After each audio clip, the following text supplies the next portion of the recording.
What's poppin', LFZ squad? Alright, so I've been asked this question a little bit. Why are you emo? What's this whole punk aesthetic that you're showing off? And are you really that edgy looking in real life? Like, look at my persona in 2017 and my persona from 2020. They're very different. It seems like I rebranded myself hard in my little break I took during 2019. I can confess, it was a bit of a slow change, but also sudden at the same time. So today, I'll tell y'all how I became such an edgy boy, and I'll answer some of the questions. So this story really begins in around fall 2019. I had just started my junior year of high school, and I had changed a lot about myself personality-wise. Stemming from my attention-seeking desire, in my freshman and sophomore years, I was a bit of a weird kid, even seeming antisocial at times, because I really wanted to be known around the school again. Most people had seemed to have forgotten about the Blue Fire series I was once known for, and I had it. Trying to gain clout, I would commit numerous acts of mischief around the school. Nothing big enough to get me in trouble, but definitely enough to make me look like a weirdo. As a seemingly natural consequence, I didn't have that many friends. I was happy with the friends I did have, but eventually I started to want more. I wanted to be like one of the cool kids at school. In August 2019, I happened to realize that this being known for being a weirdo thing wasn't what I wanted anymore, and I wanted more friends and to be able to attend one of those big house parties. So, I had to change in response to that. Come September of that year, I had tried to act cooler so I could find more groups I could belong in. Acting cooler consisted of consistently talking about how I wanted to try nicotine, which you should never do, saying somewhat edgy things, listening to the same rap songs that everyone else listened to. Whatever trend was ongoing, I would try to get in on it. I was becoming a normie, all because I wanted to go to parties and experience an extremely social life, the total opposite of the introvert life that I used to prefer. This might have helped a little bit, but I still felt lonely. I felt like an outcast, unappreciated. Eventually, in October, I realized the basic truth. I was a boy who felt lonely. I felt sad, so I decided to think of some edgy songs that might help me cope with what I had felt. The first that came to mind was Boulevard of Broken Dreams by Green Day. I had known of Green Day all my life, but up until this point, I never really cared about them. I knew most of the American Idiot songs, 21 Guns, and maybe one or two older ones. With Boulevard, though, I related with the lyrics a lot. I walk a lonely road, the only one that I've ever known. So, I decided to download a few more songs.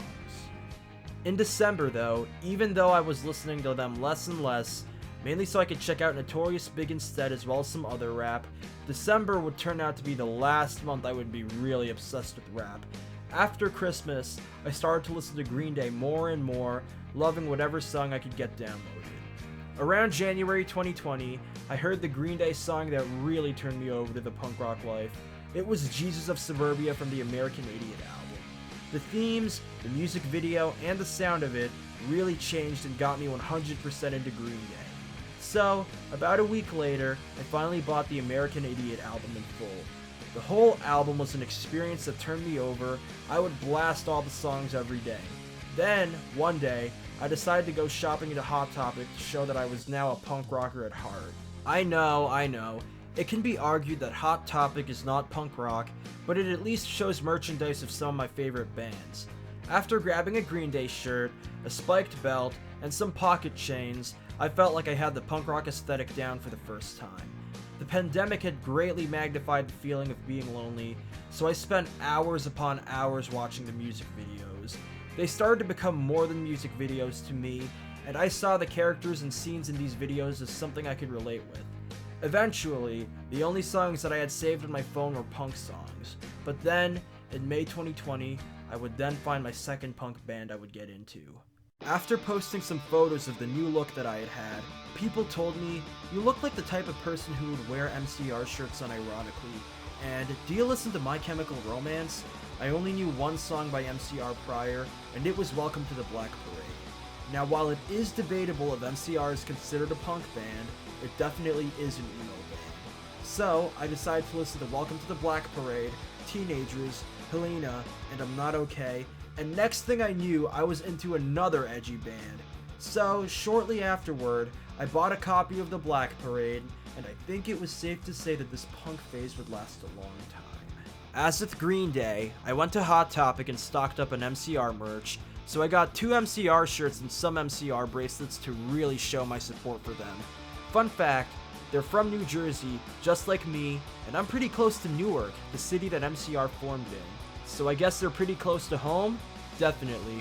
One of the few things that makes me proud to be from Jersey. My closet is now full of clothes that are 80% from Hot Topic.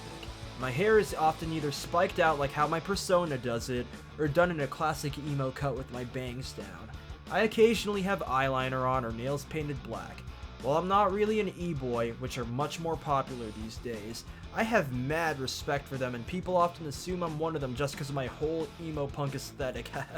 I really can't blame them though, it definitely comes off as edgy. Not to mention I sometimes have my hair parted down the middle like BTS does, mainly when I don't feel like spiking it out, cause let's be real here. It takes some time to get it to look right. That's probably why people get me confused with e-boys, but I really don't mind. I got introduced to many other bands like Panic at the Disco, Fall Out Boy, Blink-182. If it could be considered punk or pop punk, I would listen to it. Arguably, the only band that could be considered true punk that I was into was the Ramones, but I kept finding that awesome punk rock stuff, and I think I'll have an appreciation for punk rock music in general for the rest of my life. Unlike the rap that I loved so much in middle school, I could listen to the same punk rock song hundreds of times and it would never get stale for me, so my love for punk rock won't go away anytime soon. But anyways, that's it for this video, my fellow punk rockers. Make sure to like, comment, tell me what you thought, and subscribe, and I'll catch y'all next time, LFZ Squad.